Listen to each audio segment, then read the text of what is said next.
Hello students, welcome to Divakar Education Hub.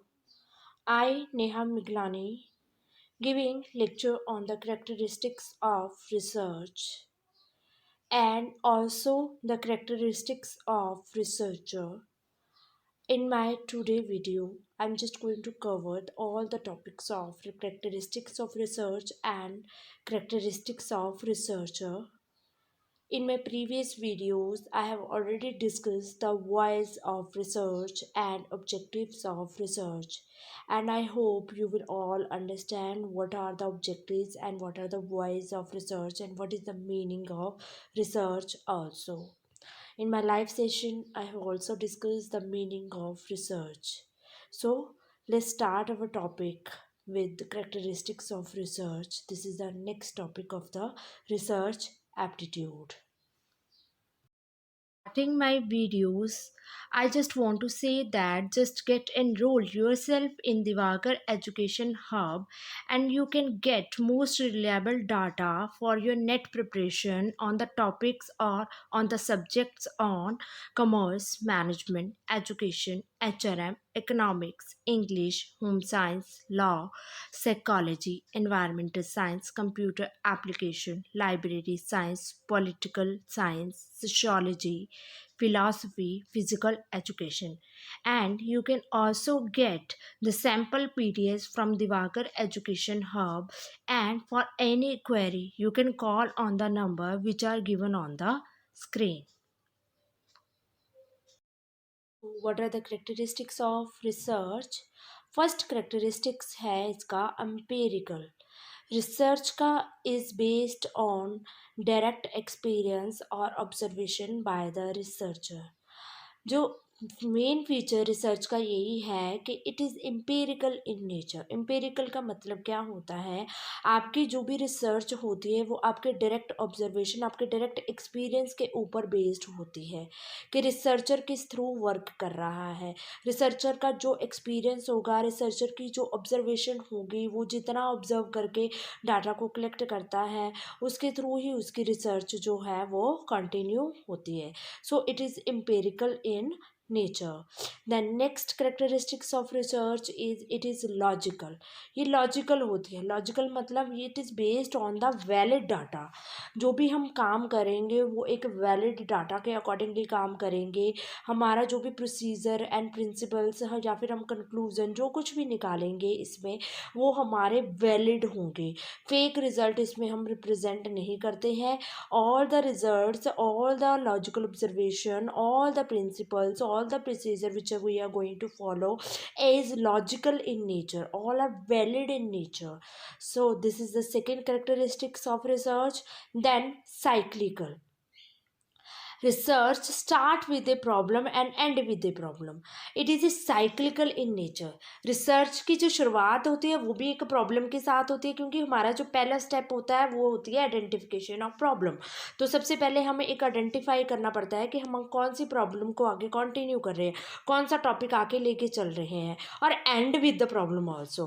और इसका जो भी रिजल्ट आता है वो भी एक प्रॉब्लमेटिक होता है. प्रॉब्लमेटिक का मतलब क्या होता है? हम जो भी कंक्लूजन निकालते हैं वो किसी और के लिए प्रॉब्लम होती है, किसी और के लिए मतलब वो किसी और के लिए टॉपिक बन जाता है. ठीक है. So it is start with the problem and also end with the problem. जैसे मैं कोविड की एग्जाम्पल लेके चल रही हूँ. कोविड की एग्जाम्पल में क्या है कि हमने क्या देखा है कि भी कोविड की रिसर्च की गई है कि कोविड जो है वो आई थिंक सितंबर तक जो बोल रहे हैं कि वो सितंबर का तक इसकी जो वेव्स है वो थोड़ी सी डाउन होनी शुरू हो जाएगी. ठीक है. So it is a result of one researcher, but why it should be controlled in September. क्या कारण है इसके कंट्रोल्ड होने के? तो ये दूसरे के लिए क्या बन जाएगी? एक प्रॉब्लम, दूसरे के लिए एक टॉपिक क्रिएट हो जाएगा. So it is a cyclical in nature. It start with a problem and also end with a problem. Next characteristic of research is analytical. Research जो भी है वो एनालिटिकल व्यू है। Research utilize proven analytical procedure in gathering data.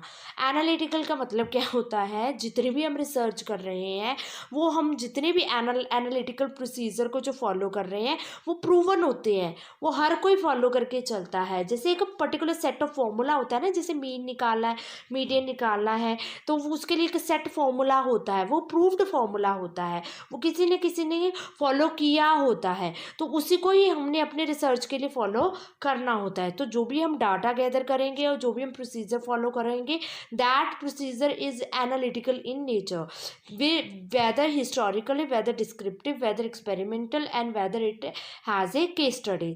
जो भी हम लेके चलेंगे, चाहे वो हिस्टोरिकल हो, चाहे वो डिस्क्रिप्टिव इन नेचर हो, चाहे वो एक्सपेरिमेंटल हो प्रोसीजर, चाहे वो केस स्टडी क्यों ना हो, जो भी procedure is going to be follow has been analytical in nature. Next characteristic is critical.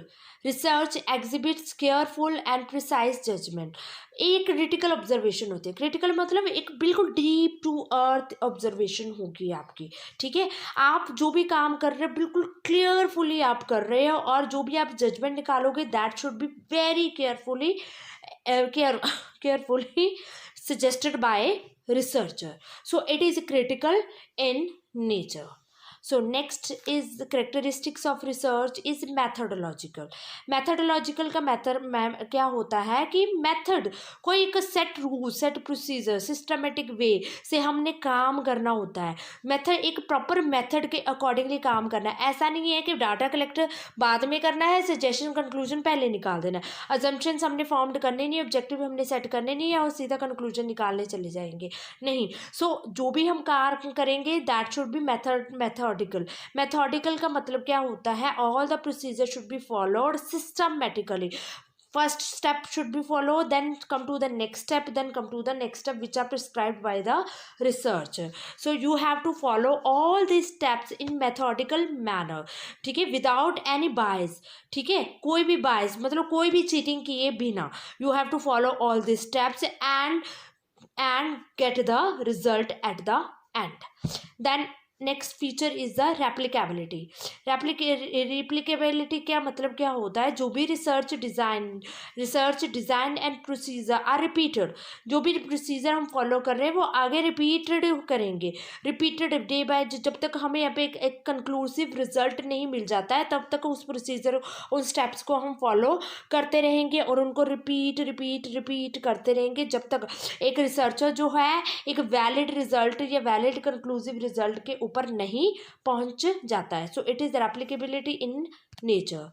Next, so that are all about the characteristics of research. Now come to the characteristics of researcher. Researchers के क्या क्या features होने चाहिए एक research को continue करने के लिए, क्योंकि एक जो रिसर्च कौन करता है, एक रिसर्चर ही रिसर्च करेगा, तो रिसर्चर के भी कुछ फीचर्स या कुछ उनके पास मेथड्स ऐसे होने चाहिए जिनके थ्रू वो वर्क कर सके। So what are the feature he has to follow या what are the feature he has. First one is intellectual curiosity, जो मतलब रिसर्चर के पास एक डीप थिंकिंग और इंक्वायरी की नॉलेज होनी चाहिए, मतलब उसके पास एक क्यूरियोसिटी होनी चाहिए।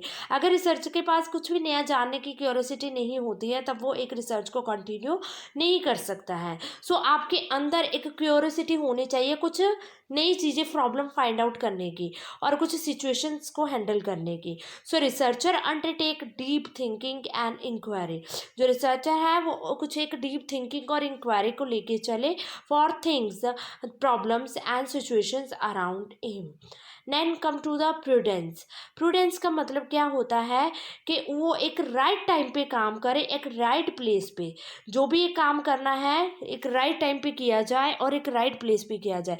जैसे मान के चलो हमने कोविड की सिचुएशंस को लेके एक प्रॉब्लम आइडेंटिफाई की हुई है, उसके ऊपर हम रिसर्च कंटिन्यू करने लगे हैं, तो वो आज का टाइम ही उसके लिए रिक्वायर्ड है। ये ना हो कि हम 10 सालों के बाद उसके ऊपर रिसर्च करें। So it is not a good research, आप एक राइट, जो भी आपके माइंड में चीज़ें चल रही हैं, आप एक राइट टाइम पे एक राइट प्लेस पे उसको कंटिन्यू करो, ताकि आपका जो भी डाटा हो वो वाइजली हो, एफिशिएंटली हो और इकोनॉमिकली हो. So careful investigation should be done at the right time, at the right place, wisely, efficiently and economically. Now next, come to the next features of the research is the healthy criticism.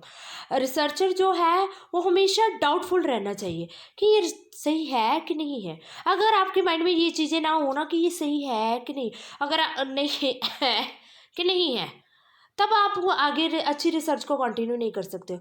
क्योंकि जब आपके mind में double natures आते हैं ना, तब आप और भी डीप हो जाने की कोशिश करते हो. अगर आप ये सोच के चलो कि भाई नहीं, जो मैंने फाइंड आउट कर लिया वो ही सही है, सही है बिल्कुल, मैंने दोबारा इसके बारे में नहीं सोचना है, तो वो एक रिसर्च, अच्छी रिसर्च साबित नहीं हो सकती है. तो एक अच्छी रिसर्च को साबित करने के लिए आपके माइंड में ये चीज़, एक हेल्थी क्रिटिसिज्म होना चाहिए. आपके माइंड में वो डाउटफुल होना चाहिए हमेशा कि आपका जो ट्रूथफुलनेस है रिजल्ट की, वो है कि नहीं है. डाउट होना चाहिए, ताकि आप और भी डीप स्टडी के अंदर घुस सको और आप एक अच्छी सी रिसर्च को कंटिन्यू कर सके और एक अच्छा कंक्लूजन आप निकाल सको.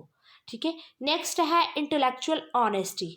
ऑनेस्ट होने चाहिए, ये तो एक रिसर्चर का बेसिक एम होना ही चाहिए कि आप ऑनेस्ट होने चाहिए. कभी भी बायस, फेक डाटा लेके मत आओ. Fake data, fake observations, fake data when we are collected, then the researcher, जो भी हम कंक्लूजन निकालते हैं वो भी हमारी क्या होती है, फेक. सो आपके अंदर की ऑनेस्टी जागनी चाहिए जब आप रिसर्च को कंटिन्यू कर रहे हो. So researcher is honest to collect और गैदर द डाटा और fact in order to arrive at honest result. Researcher जो है वो ऑनेस्ट होना चाहिए while collecting the data, and he should also honest while arriving at the honest result. Next characteristics, and it is the last characteristics of the research, is the intellectual creativity. आपके अंदर creativity की feeling भी होनी चाहिए. A resourceful investigator always create new research. एक अच्छी सी resourceful investigators जो होता है वो हमेशा एक अच्छी रिसर्च को कंटिन्यू कर सकता है. सो आपके अंदर वो इंटेलेक्चुअल क्रिएटिविटी होना बहुत ज़रूरी है. आप एक क्रिएटिव होने चाहिए आपके माइंड में. अगर आप क्रिएटिव नहीं हो तो आप एक अच्छी रिसर्च कंटिन्यू नहीं कर सकते हो. सो एक अच्छी रिसर्च को कंटिन्यू करने के लिए you have to be creative in nature also. So these are the features, characteristics of researcher. ये रिसर्चर के फीचर्स क्या होना चाहिए? He should be honest, he should be creative, he should be curious in nature. ठीक है. He should be healthy, he should follow the healthy criticism, doubtful in nature, and he should be prudence in nature. ठीक है. Right time and right place पे अब वो अपनी research को continue करके चले. सो अब देखेंगे कि क्या क्वालिटीज़ होनी चाहिए एक रिसर्चर की. रिसर्चर की क्या क्वालिटी होनी चाहिए? R stand for research oriented. उसका माइंड जो है वो रिसर्च ओरिएंटेड होना चाहिए. रिसर्च, कुछ जानना, कुछ क्यूरियस, वो ओरिएंटेड होना चाहिए अपने माइंड से. Next, efficient. He should be efficient, he should be capable to conduct the research. Then scientific. He should follow the scientific method, systematic method to do the research. Then effective, E stand for effective. Effective means आपका जो भी result हो that should be effective in nature. A stand for active. Active होना चाहिए. ये ना हो कि आज काम किया, बाद में 25 दिन बाद जागे और उसके ऊपर दोबारा वर्क करना शुरू कर दिया. No, should be active in nature and do some day to day activities to do that research. And then R stand for the resourceful. Resourceful means he should be resource. आपके वो accurate resources available होने चाहिए for doing the research. आपके वो and जो भी आप variables आप फॉलो करके चल रहे हो वो आपके पास अवेलेबल होने चाहिए. आपके जो भी कस्टमर्स हैं या आप कोई भी जो भी चीज़ आप कंडक्ट कर रहे हो वो आपके रिस्पॉन्डेंट आपके पास इमीडिएटली अवेलेबल हो चाहिए. आपके पास वो फंड अवेलेबल होना चाहिए, आपके पास वो टाइम अवेलेबल होना चाहिए. He should B resourceful in nature for doing that research. And C stand for creative. Creative we have already discussed in the characteristic of research. You have to be creative in mind, ठीक है, आपके अंदर वो creativity होनी चाहिए for doing that research. Then H stand for honest, you should be honest in nature, ठीक है, but no bias data should be required in the research. You have to follow the honest data and you have to be honest in nature for doing that research. Then E stand for economical. Economical means you have to be economical in nature. आपका जो भी result हो वो valid हो, economical in nature हो, वो भी result जो भी है आपका इकोनॉमिकली हो, वो आप फॉलो करके चलो. Then religious, you have to follow that deep to roots and you have to be deep to earth for doing that research. So these are the qualities of a good researchers. And then come to the man's major need and problem demand research. जब आप एक research करते हैं तो आपकी क्या क्या needs होती है और आपके क्या क्या प्रॉब्लम्स आते हैं रिसर्च के टाइम पे. It includes how to reduce his burden of work. सबसे पहले मैन की प्रॉब्लम क्या होती है, वो अपने बर्डन को रिड्यूस करना. रिसर्च कंडक्ट करना it's not a easy task for everyone. एक रिसर्च को जब हम कंडक्ट करते हैं तब हमें वो वहाँ पे एक बिल्कुल डीपली घुसना पड़ता है उस रिसर्च उस टॉपिक के अंदर, और उसके थ्रू उसका रिजल्ट फाइंड आउट करने के लिए हमें बहुत डीप जाना पड़ता है. तो हमें अपना बर्डन रिड्यूस, एक मैन की जो मेन प्रॉब्लम होती है वो अपने बर्डन को रिड्यूस करना चाहता है. Next come to the how to relieve suffering. वो अपनी सफरिंग को कैसे रिलीव कर सके. ऑब्वियसली काम करना बहुत एक अच्छी अच्छी मतलब एक काम को लेके चलना, एक बर्डन को लेके चलना, वो आप नहीं कर सकते, कोई भी नहीं कर सकता. तभी तो एक जब हम डॉक्टर की डिग्री लेते हैं, जब हम PhD लेवल की जब हम डिग्री को लेके चलते हैं, तब एक रिसर्च को कंडक्ट करने के लिए हमें 3.5 साल से लेके 5 साल तक का टाइम लग जाता है. क्यों? क्योंकि उसमें बहुत सारा बर्डन होता है, उसमें बहुत सारी सफरिंग्स होती हैं जो कि एक एक रिसर्चर को फॉलो करनी पड़ती है. So he want to relieve his suffering. Next उसकी मेन प्रॉब्लम आती है हाउ टू इंक्रीज सेटिस्फेक्शन. वो सेटिस्फेक्शन लेवल को कैसे इंक्रीज कर सके, क्योंकि जब भी हम रिसर्च का कोर्स करते हैं तब हम सेटिस्फाइड नहीं हो पाते हमारी फाइंडिंग से रिलेटेड. हम कुछ ना कुछ और नया नया नया जानना चाहते हैं और कुछ नई नई ऑब्जर्वेशन को निकालना चाहते हैं ताकि हमारा और भी एक्यूरेट रिजल्ट निकल सके. वो क्यों होता है? क्योंकि वी आर फील दैट कि हम लोगों की सेटिस्फेक्शन लेवल जो है वो नहीं आ रहा है जितनी भी हमने फाइंडेंस की हुई है. So how to increase satisfaction in fulfilling his needs, craving and aspirations. ठीक है. So these are all about the man's major problem and demand while doing the research. So this is all about my today topic, and I hope you will all understand what are the characteristics of research and what are the characteristics of researcher and what are the problems of the researcher while doing the research. Thank you so much.